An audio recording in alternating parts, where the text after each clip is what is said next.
IPL আবার শুরু হওয়ার আগে তিনটে দলের জন্য খুবই খারাপ খবর। এক নম্বর হচ্ছে আরসিবি, 2 নম্বর হচ্ছে দিল্লি, 3 নম্বর হচ্ছে পাঞ্জাব। আরসিবি দলের খবর তোমাদেরকে দিয়েছিলাম, জস হেজেলউড আসবে না। আরসিবি দলের সব থেকে বড় বোলার ছিল এবং আরসিবি দলকে যখন খুশি তখন উইকেট নিয়ে দিচ্ছিল, সে আসবে না বাকি আইপিএল খেলতে। দিল্লির জন্য খুবই খারাপ খবর, দিল্লির মিচেল স্টার্ক আসবে না খেলতে। বাকি যে আইপিএল এর ম্যাচগুলো আছে সেই ম্যাচগুলোতে সে খেলতে আসবে না। মিচেল স্টার্কের যে এজেন্ট আছে সে নিজেই অস্ট্রেলিয়ার নিউজ চ্যানেলকে এয়ারপোর্টে বলে দিয়েছে কি মিচেল স্টার্ক আর বাকি আইপিএল এর ম্যাচগুলো খেলতে যাবে না ভারতে।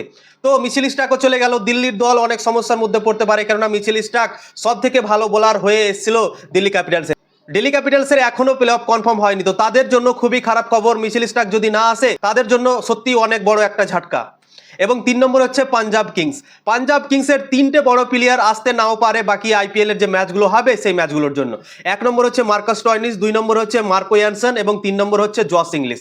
এই 3টে প্লেয়ার পাঞ্জাবের রেগুলারই প্লেইং 11-এ খেলছিল এবং এই 3টে প্লেয়ার যদি না আসে তাহলে কত বড় সমস্যা হতে পারে পাঞ্জাব কিংসের জন্য তোমরা ভাবতে পারছো।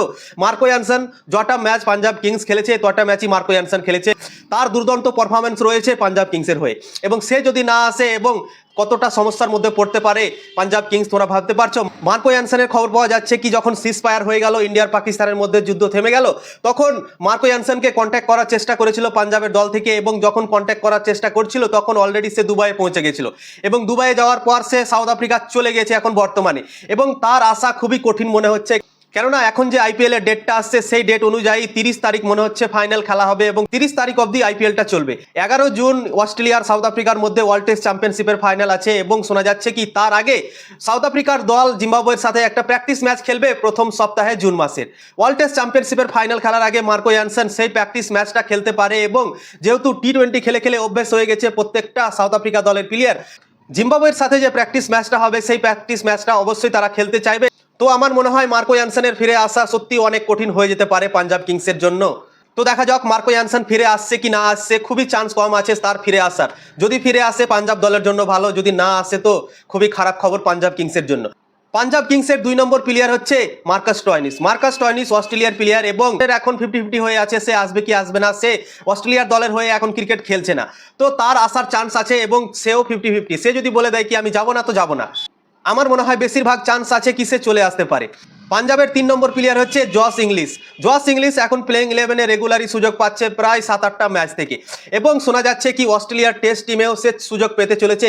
যে ওয়ার্ল্ড টেস্ট চ্যাম্পিয়নশিপের ফাইনাল হবে সাউথ আফ্রিকার অস্ট্রেলিয়ার মধ্যে, সেই দলে থাকার সম্ভাবনা আছে জস ইংলিশের। তো জস ইংলিশের আসা খুব টাফ হয়ে যেতে পারে পাঞ্জাব কিংসের হয়ে, যে রিমেনিং আইপিএল শুরু হবে সেই দলে আসা, কেননা ওয়ার্ল্ড টেস্ট চ্যাম্পিয়নশিপের ফাইনাল আছে অস্ট্রেলিয়া সাউথ আফ্রিকার মধ্যে এবং বেশি সময় বেঁচে নেই। আইপিএল এর ফাইনাল শেষ হতে হতে প্রায় 30 তারিখ হয়ে যাবে, মাত্র 10টা দিন বাকি থাকবে ওয়ার্ল্ড টেস্ট চ্যাম্পিয়নশিপের ফাইনাল শুরু হতে।